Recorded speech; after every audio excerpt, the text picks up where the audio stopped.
Hey everyone, and welcome back to our channel. Today, we're tackling something super important for anyone who loves streaming music on the go: saving data.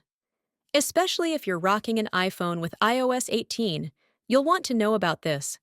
We're showing you exactly how to enable Spotify's data saver mode. This is the updated version, so let's dive right in.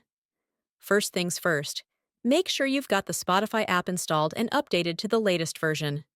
Then, go ahead and open it up. Once you're in, you'll need to sign into your Spotify account. I'm already signed in here, but if you're not, go ahead and do that now. Next, look up in the upper left corner of your screen. See that little profile icon? Tap on it. This will bring up your side menu. Now, we need to find Settings and Privacy. It's usually a little ways down the list, so scroll through and tap on it when you see it. Now we're in the Settings and Privacy menu. In this menu, you're looking for Data Saver. Again, scroll through until you find it and tap on it.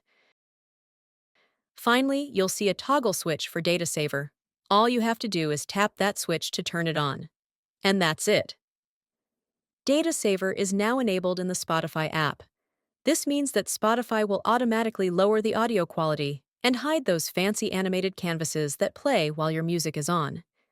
This feature can help minimize data usage, which is perfect for when you're on the go and not connected to Wi-Fi. And that's all there is to it.